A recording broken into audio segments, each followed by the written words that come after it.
क्या कभी ऐसा सोचा है कि जिसे हम प्यार कहते हैं वो शायद सिर्फ एक खूबसूरत सा धोखा हो, जिसके पीछे कोई बहुत गहरी, बहुत पुरानी इच्छा छिपी हो?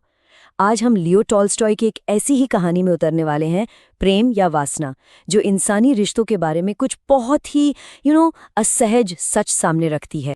टॉल्स्टॉय कहानी की शुरुआत में ही हमें इस चौंकाने वाले विचार से मिलवाते हैं। सच कहूं तो ये एक लाइन ही पूरी कहानी की नींव है। एक ऐसा आइडिया जो हमें प्यार, शादी और अपनी इच्छाओं की सच्चाई पर दोबारा सोचने पर मजबूर कर देगा। तो कहानी का सीन कुछ ऐसा है कि एक ट्रेन चल रही है और उसके एक डिब्बे में कुछ अजनबी लोग प्रेम, शादी और तलाक पर बात कर रहे हैं। और देखते ही देखते ये आम सी बातचीत एक गर्मागर्म बहस में बदल जाती है। और इस बहस में जो सवाल उठते हैं वो आज भी उतने ही जरूरी हैं। क्या प्यार सच में जिंदगी भर का साथ है? क्या समाज शादी को ठीक से समझ भी पाया है? ये कुछ ऐसे सवाल हैं जिनसे हम सब कभी न कभी टकराते हैं। और बस इन्हीं सवालों पर ट्रेन के डिब्बे का माहौल एकदम गर्म हो जाता है। और ठीक तभी एक आदमी जो अब तक चुपचाप सब सुन रहा था, अचानक बोल पड़ता है। उसका नाम है पोज़नीशेव। और वो ये दावा करता है कि इन सारे सवालों का असली सच सिर्फ उसे पता है। और बस यहीं से कहानी एक बहुत ही गहरा, बहुत ही डार्क मोड़ लेती है। पोज़नीशेव अपनी बात एक बड़ी सिंपल सी परिभाषा से शुरू करता है। सुनने में तो ये काफी सीधा लगता है ना? लेकिन रुकिए, वो बहुत जल्द इस सीधे साधे विचार के टुकड़े टुकड़े करके एक बहुत ही कड़वा सच हमारे सामने रखने वाला है। तो उसका मेन पॉइंट ये है, वो कहता है कि जिसे समाज प्यार का नाम देता है वो असल में सिर्फ एक छलावा है, एक भ्रम। उसके हिसाब से असली ताकत तो वासना है, एक बायोलॉजिकल जरूरत जिसे हम सबने मिलकर कविता, कहानियों और रस्मों के पर्दे के पीछे छिपा दिया है। तो ये हमें एक बड़े सवाल पर ले आता है, क्या समाज ने शादी की पूरी बुनियाद ही गलत समझी है? पोज़नीशेव के लिए ये सिर्फ कोई थ्योरी नहीं है। अपनी बात साबित करने के लिए वो अपनी ही जिंदगी की कहानी को एक सबूत की तरह पेश करता है। तो चलिए अब उसकी कहानी में चलते हैं। पोज़नीशेव अपने इस डार्क फलसफे को सही साबित करने के लिए अपनी शादी की कहानी सुनाना शुरू करता है, बिल्कुल एक केस स्टडी की तरह, या कह लीजिए अपने डेटा की तरह। उसकी शादी का सफर बहुत तेजी से नीचे की ओर जाता है। शुरुआत होती है एक आम आकर्षण से जो समाज और शारीरिक इच्छा पर टिका था। फिर शादी के तुरंत बाद प्यार का वो ख्वाब टूट जाता है और उसकी जगह ले लेती है चिड़चिड़ाहट। जल्द ही झगड़े ही उनके बीच बातचीत का जरिया बन जाते हैं।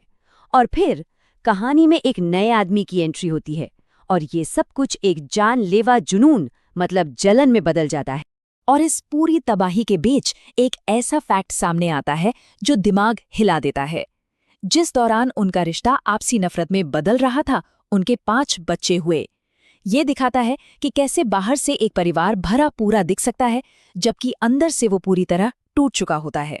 और अब हम कहानी के उस मोड़ पर हैं जहां पोज़नीशेव का फलसफा और उसके इमोशंस मिलकर उसे एक भयानक अंत की तरफ धकेलते हैं। उसकी जलन, उसकी ईर्ष्या उसे पूरी तरह अपने कब्जे में ले लेती है। सब कुछ शुरू होता है सिर्फ एक एहसास से, ईर्ष्या। ये एक छोटे से बीज की तरह है जो उसके दिमाग में उगता है और फिर बहुत तेजी से अपनी जहरीली जड़ें फैलाना शुरू कर देता है।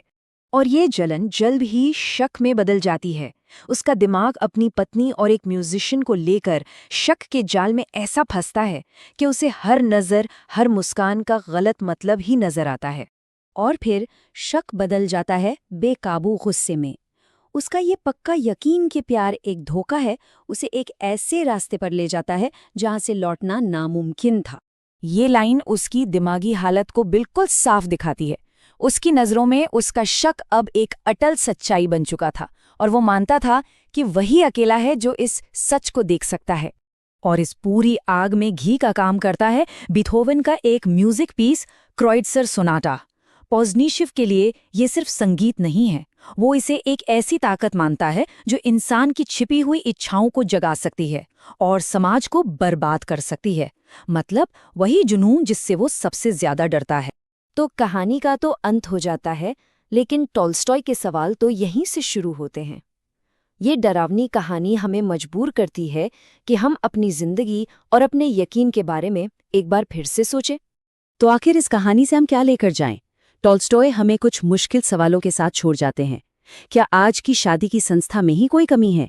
क्या समाज हमसे हमारी असलियत के बारे में कुछ कड़वे सच छिपाता है? और शायद सबसे बड़ा सवाल, वो कौन सी बारीक लाइन है जो गहरे प्यार को एक जानलेवा जुनून से अलग करती है? चलिए हम टॉल्स्टॉय के इसी गहरे विचार के साथ खत्म करते हैं। ये हमें दूसरों को जज करने के बजाय प्यार को लेकर अपनी खुद की सोच पर सवाल उठाने के लिए कहता है। शायद असली सवाल ये नहीं है कि प्यार क्या है, बल्कि ये है कि हम प्यार को देखते कैसे हैं। सोचने वाली बात है ना? हम लव या प्रेम कहते हैं, वो असल में बस हमारी इच्छाओं यानी वासना का ही एक ज्यादा सोफिस्टिकेटेड, एक सजा सवरा रूप है। ये सवाल सिर्फ उनका नहीं था, ये सवाल आज भी उतना ही जिंदा है। देखिए, टॉल्स्टॉय के लिए ये कोई छोटा मोटा रोमांटिक नॉवेल वाला सवाल नहीं था। नहीं, ये एक ऐसा सवाल था जो समाज की, नैतिकता की और हमारी पूरी मॉडर्न सिविलाइजेशन की जड़ों को हिलाकर रख देता है। इसीलिए जब हम टॉल्स्टॉय को पढ़ते हैं तो हम सिर्फ कहानियां नहीं पढ़ रहे होते, हम असल में इंसान की आत्मा के अंदर झांक रहे होते हैं। उनकी किताबें हमारे अंदर के संघर्षों का, हमारी इच्छाओं का और जीवन में मतलब ढूंढने की हमारी कोशिशों का एक आईना है। और ये समझना बहुत ज़रूरी है कि टॉल्स्टॉय का जो फलसफा है वो किसी लाइब्रेरी में बैठकर नहीं लिखा गया। नहीं, वो उनके अपने जीवन के कड़वे अनुभवों की आग में तपकर निकला था। उनकी जिंदगी में गजब के विरोधाभास थी। एक तरफ थी उनकी जवानी जो पूरी तरह से भोग विलास में डूबी हुई थी।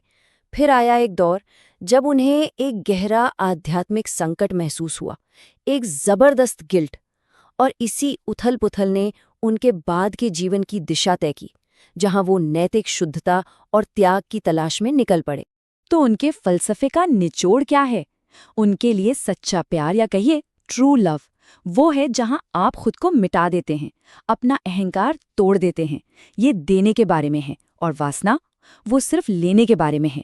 एक ऐसी इच्छा जो दूसरे इंसान को सिर्फ इस्तेमाल करने की एक चीज समझती है। तो चलिए अब इस फर्क को और गहराई से समझते हैं। टॉल्स्टॉय ने इन दो ताकतवर जज्बातों के बीच एक बहुत ही साफ, एक बहुत ही तीखी लकीर खींची थी। उनके मुताबिक प्रेम का मतलब है करुणा, संयम, एक रूहानी जुड़ाव और एक नैतिक जिम्मेदारी। दूसरी तरफ वासना है, जो सिर्फ शारीरिक संतुष्टि, कब्जा करने की भावना, जलन और उपभोग तक ही सिमटकर रह जाती है। और टॉल्स्टॉय को सबसे बड़ा डर इसी बात का था कि हमारा समाज इन दोनों को खतरनाक तरीके से एक दूसरे में मिला रहा है। वैसे टॉल्स्टॉय अकेले नहीं थे जो ऐसा सोच रहे थे। उनकी ये सोच एक बहुत पुरानी दार्शनिक परंपरा का हिस्सा है।